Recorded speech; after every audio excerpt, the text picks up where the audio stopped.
I started over at the age of 51, and I want to talk to you about what's on the other side of the hard work.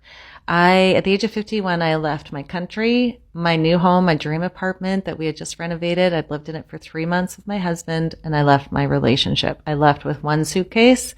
I didn't know where I was going or what I was going to do. I just knew I needed something different, and that set me off on an adventure of choosing myself over and over and over for an entire year. My word for that year was selfish.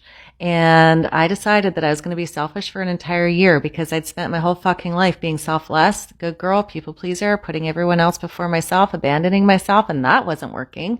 So I decided to try being selfish. And so I call it my selfish experiment. I did it for an entire fucking year, chose myself over and over and over again. That's why my podcast is called the Selfish Woman Podcast, because it changed my fucking life. And I want every woman to experience what it's like to choose themselves first and the powerful transformation that happens. So over the course of that year of choosing myself over and over and over, I tore myself down to the very essence. I rebuilt my foundation. I sat in the ashes of everything I'd burned. I reckoned with how I'd been hurting myself and others. I started healing. I started doing the work. On the other side of that, almost exactly a year later, I looked at my life and I was like, holy fucking shit, I did it. I started a revolution, and revolutions don't happen with fireworks, you guys. It happens one small choice every fucking day, over and over and over. A revolution looks like consistency and persistence.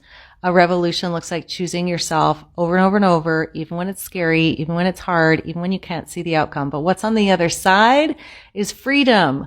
Freedom is on the other side. Confidence is on the other side. I lost 55 pounds. I'm making more money than ever. My business has transformed. I'm helping more clients than ever. I'm helping women to transform their lives and start their own fucking revolution.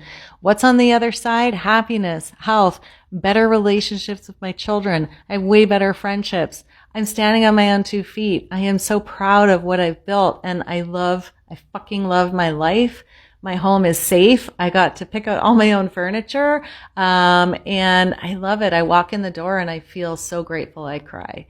That's what's on the other side of the hard work and the hard choices. So yeah, leaving was fucking brutal, but oh my God, I'm so glad I did it because it proved that I am so much more capable than I thought. And what's on the other side is freedom and truth and power and everything you want.